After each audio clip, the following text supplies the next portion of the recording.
It's all right. It's all right. But yeah. So Oh yeah. So I'll just kind of let Madonna tell you what she does. You just did. Did I finish? Because he's gonna want to know exactly like what you do. Okay. Well. Not title, but duty. yeah. Yeah. So, just building relationships with various foundations. It all starts with researching. Just looking at foundations that align with what we do, and if there's an alignment, then I research, if how they do their grants. So of course they all have different ways of doing it, and because we do Houston and Dallas, so sometimes I also have to make sure I see whether they're focused more on just Houston, or um, they do both. If they're interested in funding the whole of Texas, some will focus on Houston only, some will focus on Dallas only. So when that happens, then I may have to split certain things like the programming and the budget, just to show them, okay, this is all for Dallas only. Because obviously, if they only want to fund Dallas, we don't want to add what we're doing here in Houston. Um, so trying to find contact people for those. Family foundations usually are easier to contact, but the bigger foundations usually go through a lot of different levels, so it's usually hard to get in touch with someone. And a lot of them too will do their funding through banks, like Bank of America, JP Morgan Chase. They have these banks taking care of their accounts, so they don't have to deal with people like us. Why do you think that is? Like, why do you think that you struggle with those bigger foundations making it hard to make contact? Is it because there'd be so many people? I'm sure they are inundated with people, asking for funding, and I don't know. Maybe because a lot of smaller organizations will probably have, if you have a nonprofit and there are only, say, three of you, right? And you have to wear so many hats. Researching can be very time consuming. Majority of my time is spent on researching, making sure that what they fund aligns with what we do.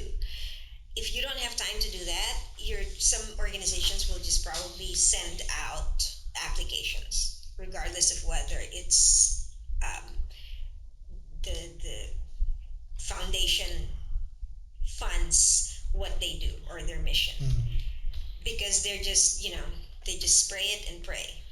Spray and pray. So I'm sure places like Rockwell, for example, I'm sure they're inundated. And I'll give you another example. Brown, they have they're a pretty big organization, but they only have two program or grant managers who um, manages about 600 organizations. So for them, they prefer long-term relationships. Like, I'm already funding you. I'm familiar with your program, so let's stay with that. So to be able to, is that rain? Is it raining? No way.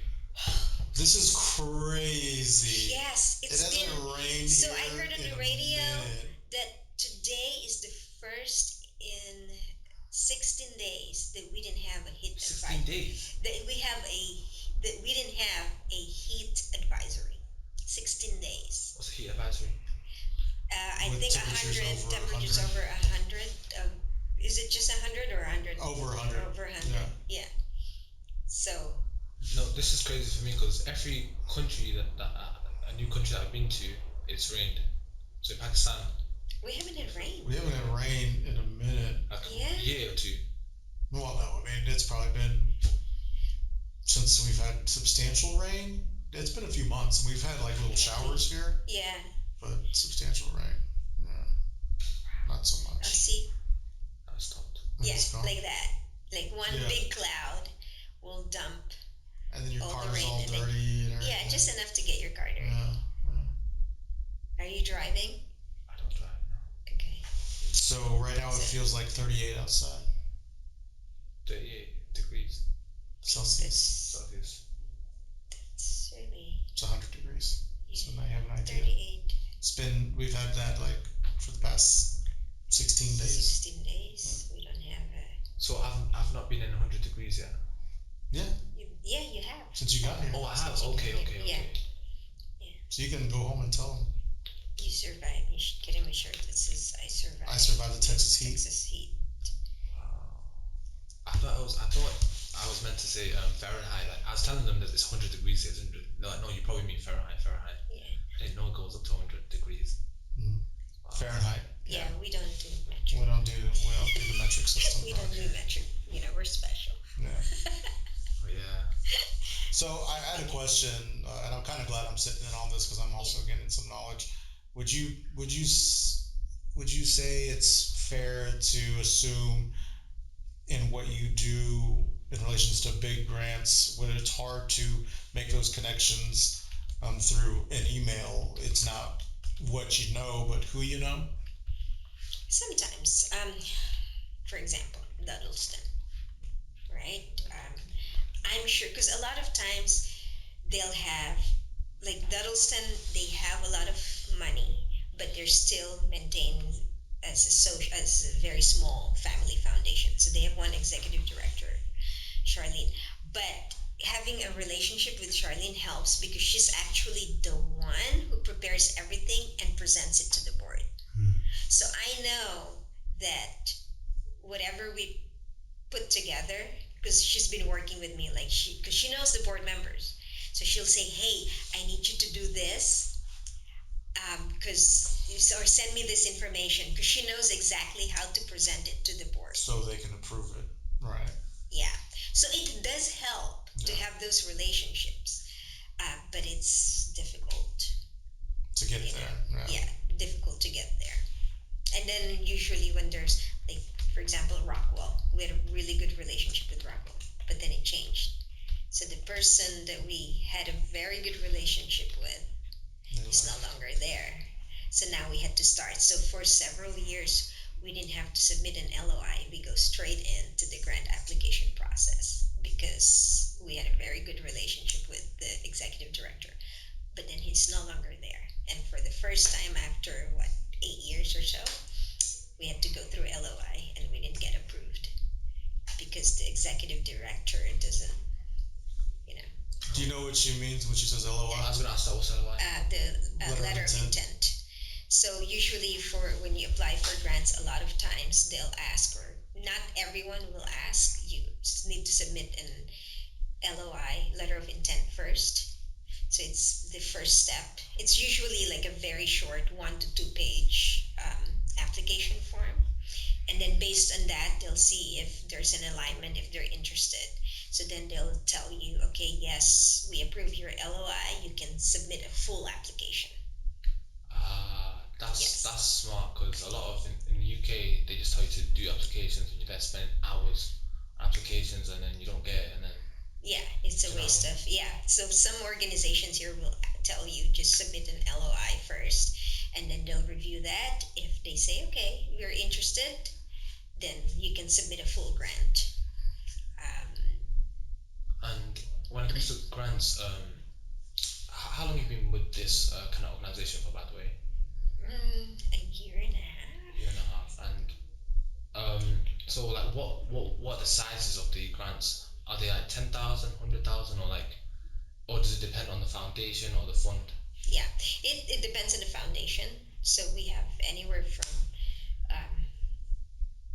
I think the smallest grant we've received so far this year is 1,500, 1,500. We never apply for grants that small, but we usually start when we usually ask starting at 10,000. Okay. But then it's their prerogative whether they're going to fund you that amount or not. So like I said, the one we asked for 10,000, but they only gave us 1,500. And sometimes some organizations will be very specific. Like they'll say, okay, our average, and this will also be part of your research, when you have to identify and ask. So you see what the organizations usually what their funding is. Especially organizations that do um, have so many different focus areas. Some of them will say, okay, yeah, we fund human services, for example, which is where we fall under, but they'll say an average grants is between 10 and 50,000. But then they'll fund like the arts or something, and you'll see like half a million. That's So not cool. yeah, so you'll see some foundations will really have their focus on certain areas, or they want research, for example, and they'll fund their research. So you can't just base it on what the amounts that they give to the organizations. You have to see if that applies to you as well. Because, like I said, if we have one, I forgot the name of the foundation, but majority of their funding goes towards medical research. They'll do a little bit of human services, but it's very minimal. Like no more than 10,000 is their average. So this whole like, would you call this human services? What we're doing here? Human Yes. services. Yeah. Okay. And do you know your research? You said you need to do research before applying. How does that work? Like, what do you actually do? Do you Google? Do you go in person? Do you ask about? What do you do? A lot of the information is online. So there's one website is GuideStar. I don't know, probably UK has a different one. But create an account.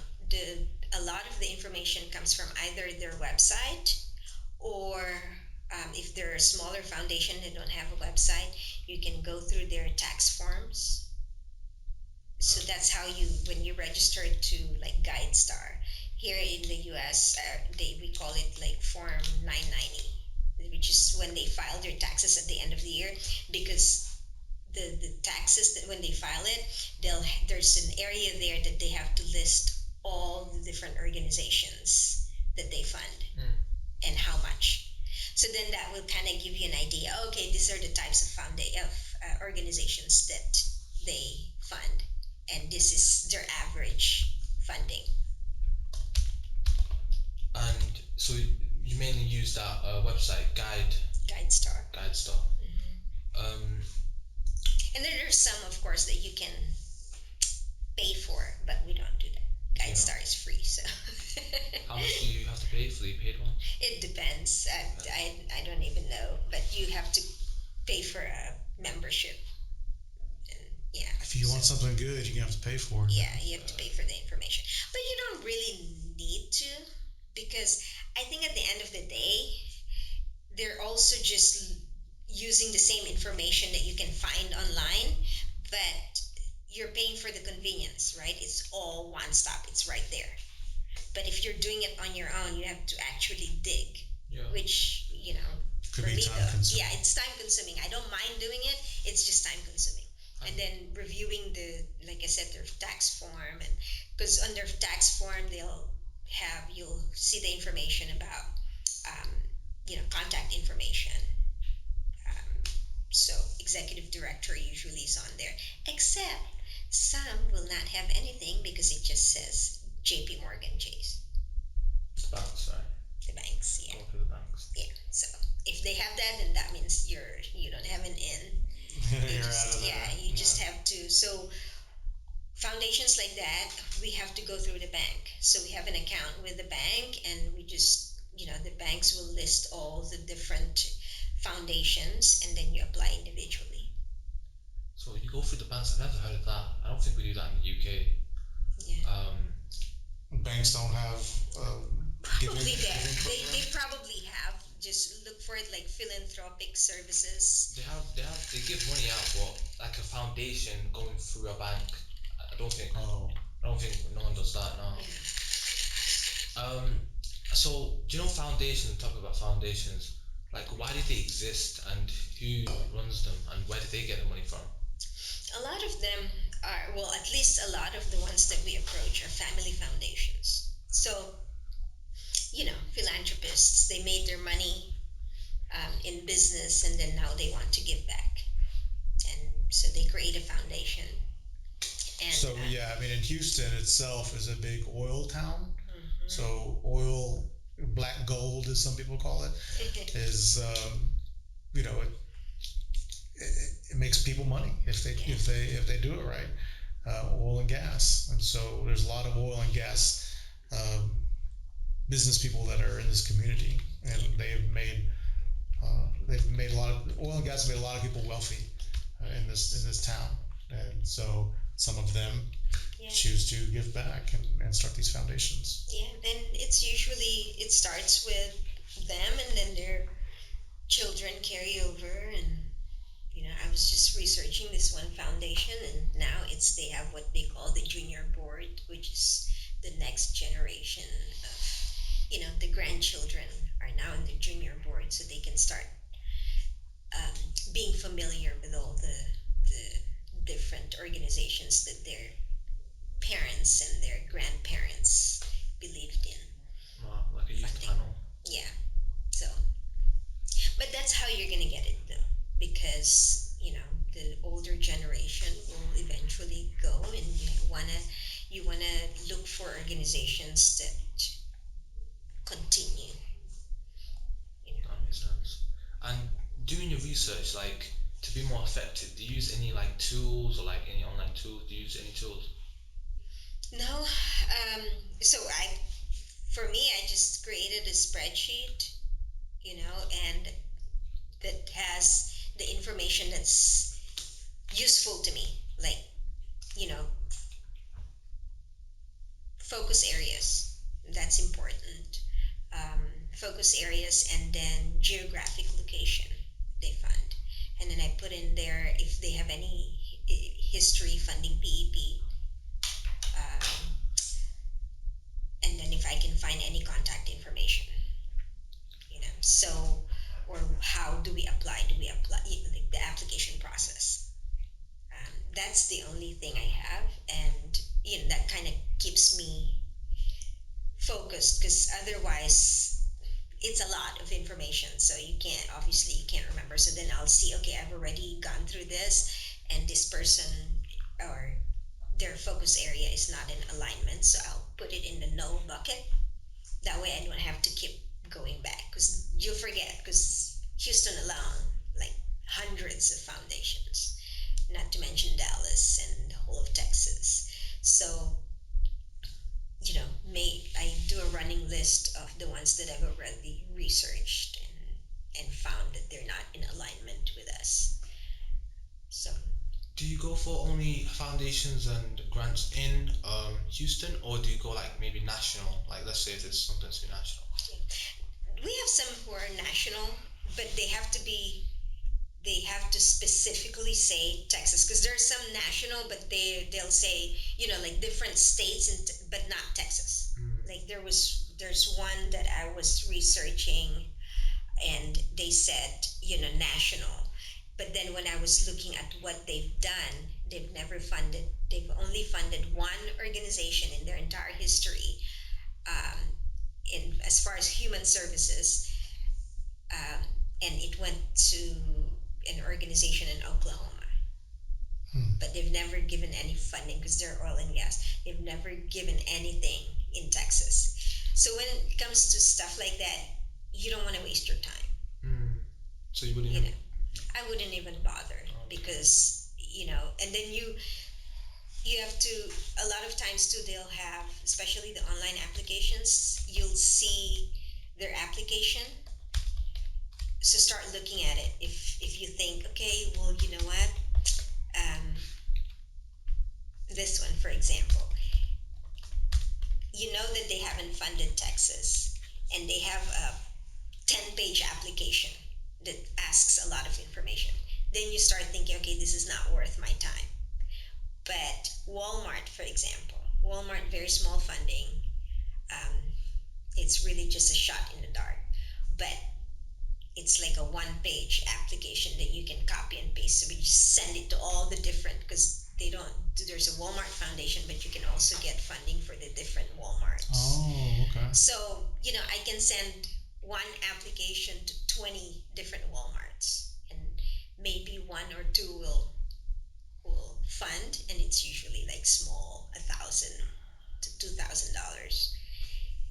But I figured for a one-page copy and paste application, it's not really worth a lot of time. So And does Walmart like because so like there's individual stores that offer grants with Walmart.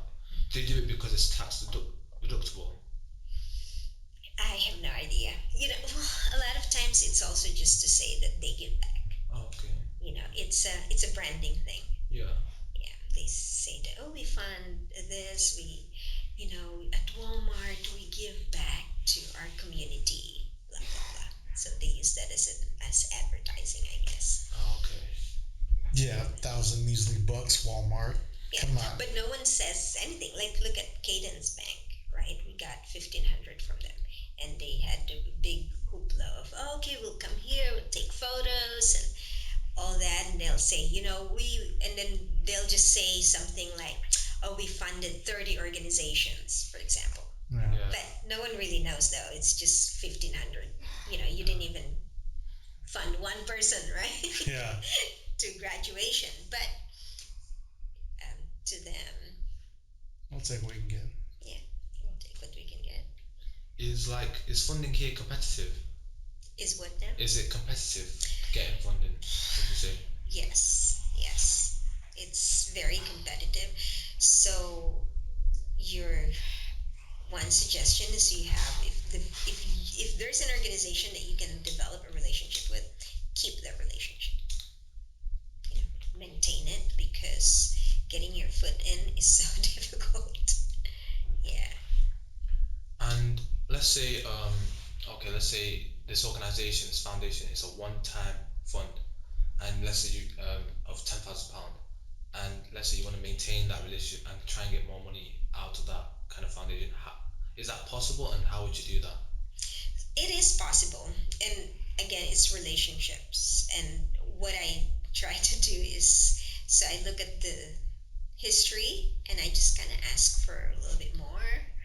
Um, Again, your research though, do they have the capacity to give more? First of all, because maybe say they're funding us 20,000, and if you look at their tax form, that's the highest that they ever give.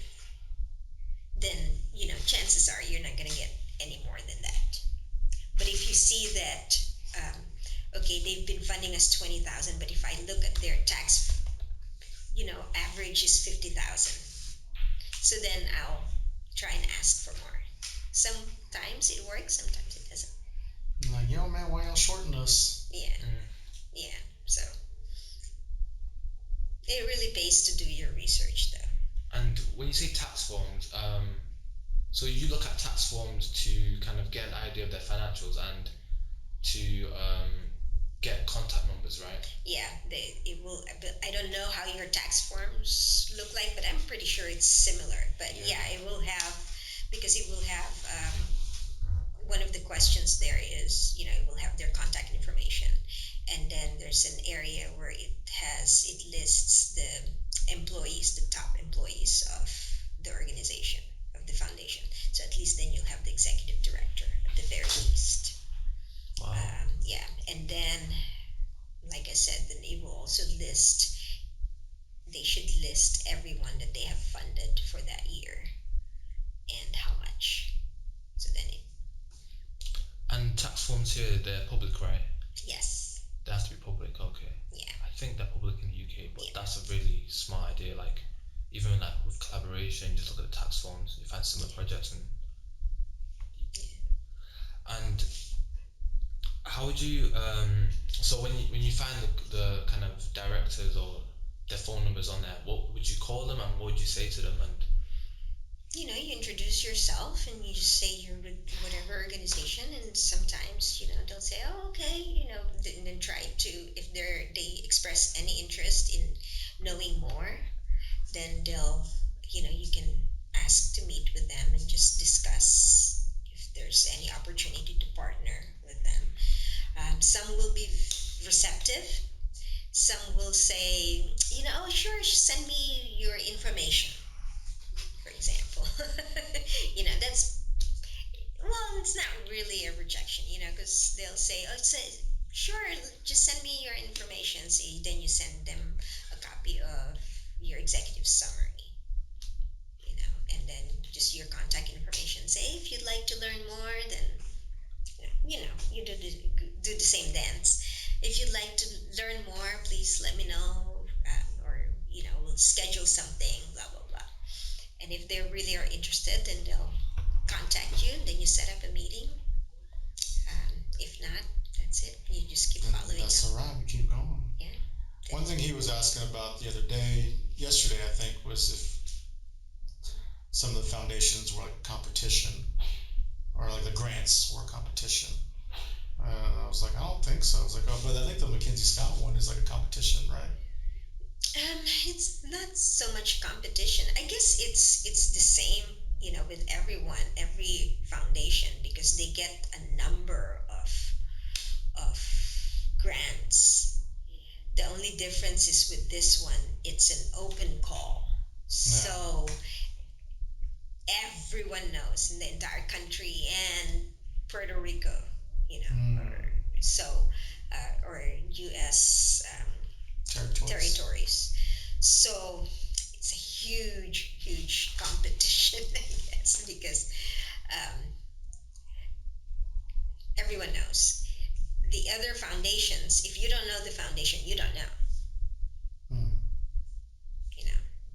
So there are some foundations that we work with, but I'm sure if I talk to another grant writer, he or she will have a different list in mind. There will probably be some foundations there that will um, be the same, because these are foundations that like their names, um, they're like their names plastered. I think it's, what is it, Herstein? I know. Or, I know what you're talking about. They have it in everywhere. Advertise it. Yeah. Some foundations don't want their names out there. So if you don't know, you don't know. I don't know, then it's word of mouth.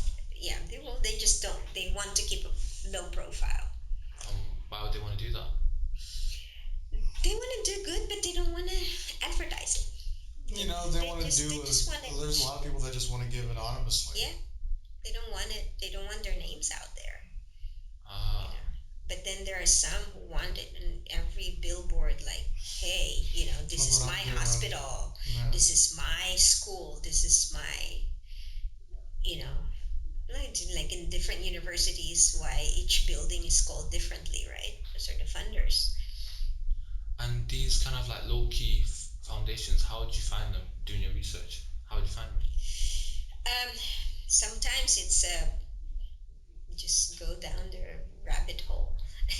So I could be researching something else, and then they'll have a reference. Like, there was one time I was researching this foundation, and it said that they gave during the COVID fund, and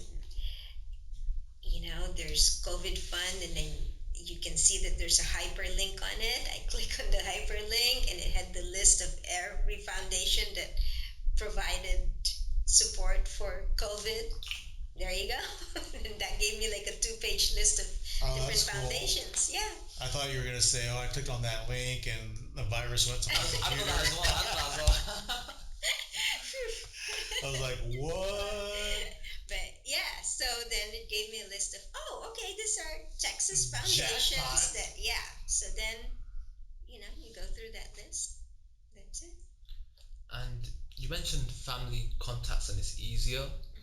Family foundations. Family foundations and it's easier. Is that because of the contact? And yeah, they're usually smaller. Oh, okay, yeah. And so they're more open to, a lot of them, the family foundations, I find they believe in building relationships. Yeah. So they're not so much interested in how many people or how many organizations do we support. They just want their 20, 30 organizations, and they want to keep funding every year because they want a relationship. So they want to be able to follow that, okay, PEP started as this small, and then they want to see the growth. So figure out what you want as well as as an organization, what do you prefer? Do you prefer those partnerships, or do you want to just keep sending it to whoever? Because it does take time to build relationships as well. You have to be intentional. Okay, oh, I got a call so and check on them, and Yeah. you know. And is there like a CRM system that you use to manage the relationships, and how often do you check up on them? What do you update them on? So we have Salesforce. Okay. Ideally, you're supposed to, every time you get in touch with one of your contacts, or contacts in foundations, and you're supposed to log it in Salesforce or CRM. That way they know, okay, this is what's happening. Um, I mean, Sometimes you forget. yeah. I mean, they want to track effectiveness, right? And so we're supposed to, effectiveness in data. So they want us to plug in any communications that we have with potential contacts or with contacts, right? Sometimes we forget because Yeah, we're busy. yeah, And does that do us any favors? Probably not. yeah. But I mean, it's still at the end of the day, regardless of what we're doing, if we bring in results, it doesn't really matter what was in the computer. Here's the end result, Yeah. right? And so, but having an effective CRM is essential, right? Because in that CRM, say Madonna or myself reached out to an individual, and they were like, "Man, I'm super busy. Can you call me back in like 6 weeks?" Sure.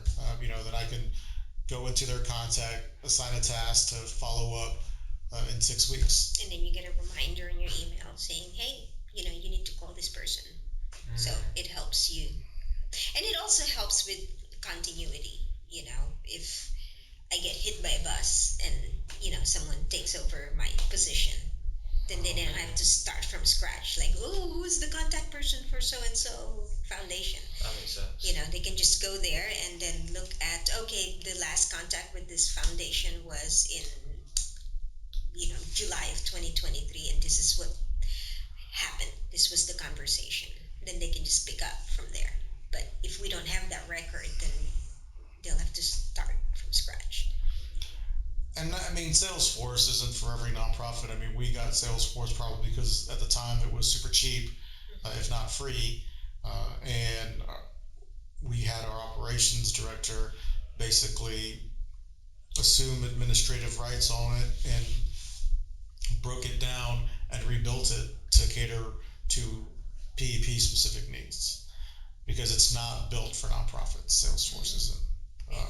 And so, I would look for, especially for your small startup, that's all you're going to need. You don't need anything to be too extravagant, right? And initially, see what's happening over in England as far as CRMs go. I don't know what people are using, but it's probably worth a conversation in Northern Seoul. I'm sure they're using something, whether it's LexisNexis or something else. I don't know. Yeah. Razor's Edge. I don't know. I think But I think they're using like Monday.com or Trello. Yeah. but yeah, I would start small. But having a CRM is beneficial, I think. Yeah. But I've read so many people that keep a spreadsheet, and there's like, yeah, this is how I do it for now, and I'm like, it's too much, man. Managing a spreadsheet. But I don't know if they're international, but Microsoft has grants or technology grants that you can apply for, and sometimes that's what they'll give, like free access to. Oh wow. Some of this suites, and that you have to pay for, the services that you have to pay for. So you can look into that. And you said there was family foundations and there were kind of corporate big ones. Mm-hmm. Are those the only types, or are there more? I mean, you have the foundations. You have corporate foundations, you have family foundations, and you just have the regular foundations. These ones could have been, perhaps they started as a small family foundation, but they grew so big. So now some of them will actually raise money to fund their foundation. That makes sense? Yeah. Yeah. So there are those as well. And are you the one person who's writing all the applications? No, we work with uh, grant writer. So I do a little bit of both. We have a grant writer that helps us, but we are um, in a transition period because we used to have a grant writer, and then we severed that relationship. So now we're starting with a new grant writer, but because it takes a little bit of knowing the program. So with our new grant writer, she's still in the process of learning about what we do, Yeah. right? So because in order to be effective, you have to be very familiar with what you're 100%. doing. Yeah, 100%. yeah. So And how many like applications would you send, and how long would it take? oh, how long does it take? You mean before you get an answer, or Uh, how long does it take to finish the application? Finish an application. Oh, it really depends. I mean, Yeah. some will be so complicated. They want every detail of your budget, and even if you send them a budget, they'll still have a separate area where you have to enter everything. Um, some will be very simple, like you can probably finish it in, I don't know, if you and here's the thing with that, it's not, even though I do the grants, and I don't just sit down and do one grant and finish it, right? So usually I'll start, and a lot of them will have that provision. You'll start and then you save it, and then because some of the information may not be readily available at that time, and you always have to find. It may not be an issue for you in the beginning when you're starting, but for an organization like PEP, um, you have to find ways to present your program in a fresh way, because some of this, say we've been applying for this grant with this organization for the last 10 years. You can't keep sending the same application Oh, form, okay. Yeah. so you have to kind of compare it, like, oh, that's what we used last year. How do we say this in a fresh way? Which is why the CRM helps, right? Yeah, You can go that way, yeah, because we have everything on file, all the applications that we've sent, because it helps. That way, it doesn't seem like we're just copying and pasting. Mm. So that's one of the challenges we have, as I guess, as the organization grows. So how many like applications do you send off, let's say, a month? What do you say roughly? Roughly, I would say the busiest would probably, I think we've probably sent,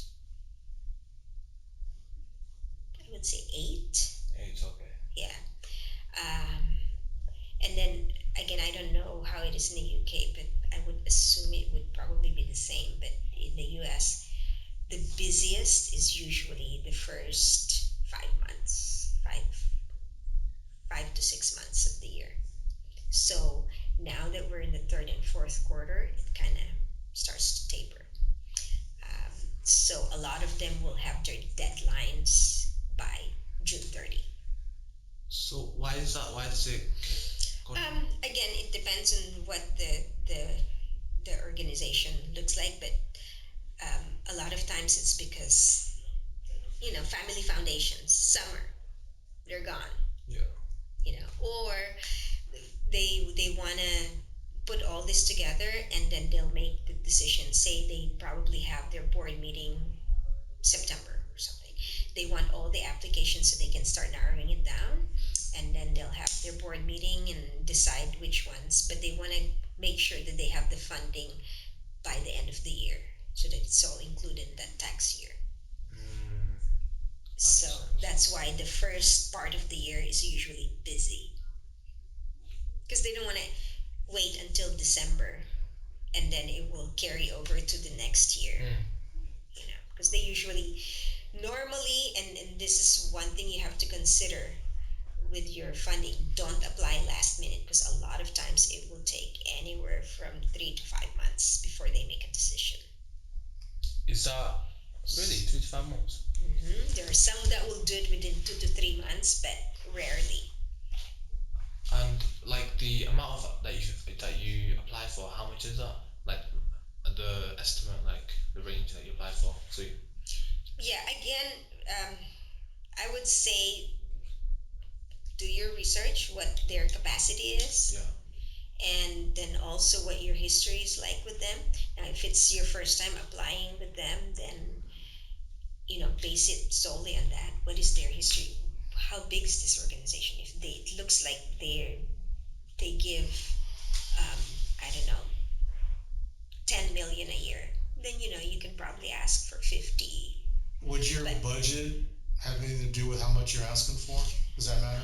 not really. Okay. Yeah, not really, because at the end of the day, we need as much as we can get. Wait. So you could write the budget. You could send them off a budget which is 50 grand, and you could ask for 100 grand. Sorry. No, no. Oh, well, yeah, because say your budget is 3 million. Yeah. You're not gonna ask 3 million from one organization. Oh, okay. So you can ask 50, 100, 20, 10. It really depends on. I think the primary indicator of how much your ask is going to be is their capacity, right? Same thing for you with your Yeah. major donors. You have to see, you know, can they give? You can't just ask, oh, I'm going to ask 10,000. What if they don't have the capacity? Because a lot of times it may scare them. They'll say, oh, you're asking for 10,000. I don't have that. So they just don't give. So you have to make sure that you're looking at researching and it's something that they can actually give you. That makes sense. And do you kind of you do all the grant things? Do you also manage kind of the donations and that coming in, or is that separate? That's separate, right? That's separate. Yeah. Okay. Josh and Mercury, they do the major donors, individuals, Okay. major gifts. Yeah. Just do Yeah. the foundations and corporations. That's all my like grant questions finished, but like I want to get to know like your kind of story and like why you joined this company and kind of what your history was, or I'm gonna let y'all finish up. I'm gonna go do some work. that's Okay. alright. Yeah. Let me see. How did I get started? So my background is in human resources, and I think that's why this kind of came. It's very similar, because it's building relationships. But my realm or my entry into the nonprofit. So I, my husband and I moved to Singapore uh, in 2012, and while there, I joined a nonprofit organization, which is very similar to PEP, except instead of inmates, our clients were foreign domestic workers. So, but it was similar in the sense that we did entrepreneurship. So when I moved here, I saw the opportunity with PEP, and I'm like, it's something, because I've always known that education is a big um, precursor to changing people's lives. I'm originally from the Philippines, and I know for a fact that in order to change the trajectory of people's lives, you got to educate them. You can't just keep giving them food or whatever if that doesn't last, right? You have to give them a means to support themselves. You give them their dignity back, because I think no one really wants to keep asking for handouts. That's so true. Yeah, making them reliant Yeah. and also like punishments. Do you know what I mean? Yeah. Instead of punishing them, Yeah, give them education and educate them. exactly. Yeah. Do you have LinkedIn, by the way? Yes, I do. Could you type them into Sure. got ready for you? So how about you? Tell me why this would. Yeah. Oh yeah, I didn't tell you. Sorry. It's okay. So I was basically like um. Oh, the keyboard's a bit. Yeah, Did you find it? it's not QWERTY. That's an Right. A. That's it. Basically, I ordered the wrong. I'm like, wait a minute. Let me just there you go. Okay. There you go. This is just in French. This is in You're French. just trying to. Okay. But yeah, so currently I'm 19, just turned 19, and basically like, I grew up like in a low income household. My parents they didn't work, and I just kind of got involved in crime, and I was in the wrong path, and the reason was that is because I didn't have money coming in, and I wanted to help my parents, Okay. and that led to a lot of like kind of punishments, and I got into a lot of trouble, and then I also kind of I didn't drop out of school, but I was moved to another I was moved back to Pakistan, my home country, and I was working on a farm for like 6 months. Then I came back and it was during COVID, and I had no like opportunity. I didn't go to college or anything. So then I started my own businesses, and that made a good amount of money for me because I was still like young then. And then I started this program. It's like, dude, you're still young. Yeah. You're only Oh yeah, I forgot. I forgot. Yeah, so then I started this program, um, and it's a mentorship program for young people in involved or at risk of crime in high school. So high school over there is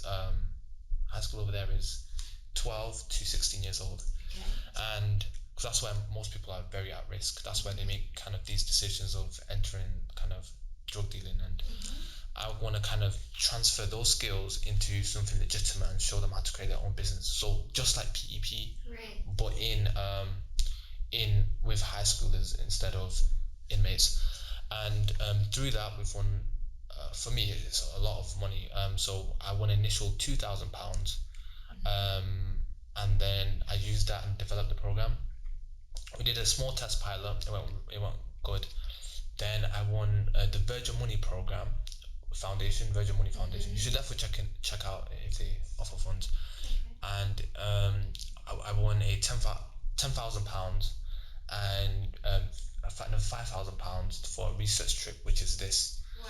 Okay. And then I won another award, and this one wasn't a grant; it was a competition, and it's called the Big Education Challenge. Okay. And this is where the whole of the UK does over 1,000 applicants, aged 18 to 80 years old, and I was one of the finalists, and I got £10,000, another 10,000. This was like 2 months ago, to kind of keep this program going.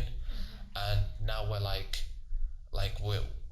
working with like exam boards. So if you go through our program, we're able to give you a qualification that you can go to college with or university with, and they'll respect it. And it's just like you should definitely do that as well. We've got we're going to work into schools. I've got a very very small office. It doesn't have electricity yet, but Okay. um, and yeah, and I've just been able to travel the whole UK, and now America was one of my goals. Because when I grew up, I always watched American business shows. That's how I learned business and entrepreneurship. Okay. But I used it in the beginning of my life. I used it in the wrong way.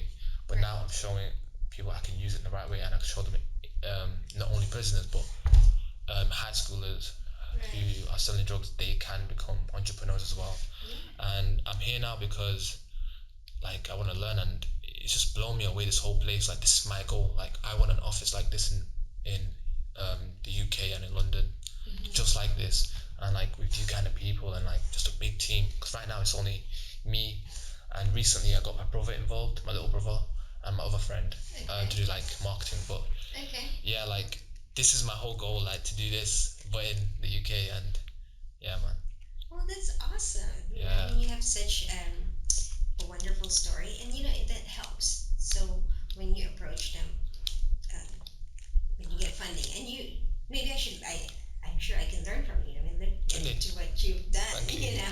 But personal stories really help. Yeah, lived experiences. Yes, absolutely. People love that, and that's why for us, like Brian and Josh, when they share their stories, it has such an impact, because they're graduates of the program. So, Mm, you can see it. And that's another thing that's great here. I think PEP's success is also evident in this office because Yeah. 85% of our employees are Yeah. returning citizens. Also, before I forget, sorry. Basically, have you heard of Chat GPT? Hmm. Do you use it for like grants and stuff? Okay, so not so much, but you can. Yeah. I especially for starting, you can. But here's my advice.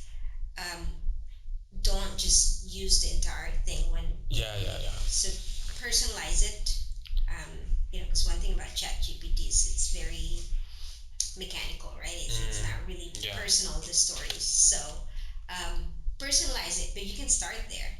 We don't really need have much reason to use it because we already have a lot of material. True. Yeah. It's just for us. It's just a matter of maybe saying it in a fresh way, or maybe you know, okay, we used to say this Yeah. in the first paragraph. Now we're going to say it in the final paragraph, but we have a lot of material to work with. But for someone who's starting, that could be a very big help for you. But just don't copy and paste it. Yeah, that's what I just doing. I only use it for like spell checks because I'm very bad at spelling and Yeah. writing. So because I do the grants, I just use it to spell check and like get ideas. But Yeah. um, And do you use Grammarly? I use Grammarly, but sometimes it's wrong. It's more like towards USA grammar than Yeah. English. Can Okay. you use it? Can you change it? I Because I did change it, but it's still it's some still okay. yeah, it's still a bit Yeah. I had another question. I forgot what it was, but yeah, like thank you so much for your time and Of course, we're yeah, happy to have you here, and because you're doing such amazing work, yeah, and um, especially for the youth, they need it. And one of the things that they now people are recognizing that yeah, you got to start the preventing stage, 100%, which is where you are. You need to get them before they get to this stage. yeah, And that's it's never too late, but it's better to catch them. And you're right, they're very entrepreneurial. We find 100%, that with our guys too. yeah, That's the reason they're in trouble, right? Because they're entrepreneurial, they're creative, they're not lazy. It's just a matter of finding the right avenue for all that talent. yeah, and also I'm gonna say this because I remembered it now. Do you know when you said you're refreshing the content every year? When it comes to grants and bid writing, I'm sorry, Cindy. when it comes to grants, Mhm. with foundations, you're refreshing the content, right? Do I refresh? Like you change the things in it, right? You change one thing to the next paragraph. Mm-hmm. Yeah, and have you ever thought of like doing videos, like paying someone to do a video, like a animated video? Or... We do have a couple of videos that we use, but the thing is, a lot of them will not. I don't know in UK, but in the US, it's not quite there yet. Ah, okay. Yeah. So So a lot of times they still require you to do the written. did they? Okay. They're only. So we had recently. I'm sure you're young. You're familiar with Amazon. Yeah. Okay, so Mackenzie Scott. Are you familiar with Mackenzie Scott? She is Bezos's wife. Yes, ex-wife, and she's giving away all his money. So one of the so one of the things we just recently submitted, she had, and like I said, she did an open call Yeah. to all organizations whose budget is under 5 million. So she's giving away $251 million gifts. Wow. Okay, so um, but she requires you to upload a video. I think 1.5 minute video, but you still have to do all the written part of it. So don't you think the video would like improve it? yeah, The application, yeah. yeah. I'm surprised that not a lot of people ask you to do it. Yeah. Because I think it tells more of a story. 100%, yeah. But I think it's also because they don't want to, for you, for Yeah, example, true. you have one, two people now, three staff members, right? You may not have the facilities or the means to do video, whereas someone more advanced may have all these fancy videos and are able to put a nicer one. Then, Mm, you know, I guess you lose that level playing field. Although the younger people now, people your age, are so good with doing these videos, you don't even need to have any fancy equipment. You just need your iPhone, right? true, true, yeah. So, but yeah, I guess they want to maintain a level playing field. And let's say like, cause I've been to Houston, it's like my first ever contract came here by myself, traveled to, and like I'm just so like interested in like, do you think my project working with um high schoolers would work here? Do you think? I think so because it's the same problem here. Yeah. Okay, the younger generation, your generation, I think you guys have so much knowledge available at your fingertips. You guys are bored. And I say this to you guys because I have the same conversation with my nephew, Mm, who's 16, all the time. But I think because you have so much information at your disposal, but we've kind of, we don't challenge you enough, I think. And that's the fault of the generation before you. We kind of cuddle this new generation, like, oh, they're not good, blah blah blah. But you guys have so much to offer, but we kind of baby this generation, like, oh, they're, that's why they call the, well, at least in the U.S. they call it the strawberry oh, generation, did right? it? Yeah, because they get hurt so easily. Oh, yeah, yeah, So, but that's our fault. yeah. We're actually not doing you guys any favor, and I think that's why this generation, they're more open to, or they're more privy to doing these things, because they're just looking for something to do. Right, So 100%. yes, I think that would work here in America. Yeah, and like that's the thing, lack of kind of awareness of opportunities Mm-hmm. and high ambition and kind of poverty and struggle causes this. Like Yeah. if they knew you could apply this to other places and make money legitimately, they wouldn't do that in the first place. And Yeah. like some people, they can't. Like I couldn't wait 5 years to graduate to make a decent amount of money. I couldn't do that. I had to sell drugs now and there. Right. So to solve the problem in my household. So Right. that's one big thing as well. Yeah. But yeah. So what does your mom say? What does she She's think? very proud, very Of proud. Like course, of course, I'm sure.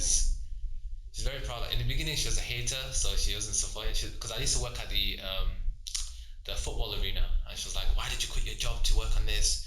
You only won £2,000. Mhm. You're not gonna make any money in your attic." I used to work in my bedroom, and she's like, "Oh, you're gonna become a millionaire for your bedroom."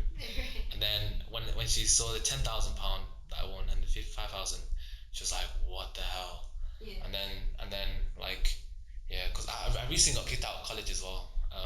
That was like 2 months ago, 3 months ago, and she wasn't really like, she's realized like I can succeed without school and I can focus on this full time, and she's really really proud.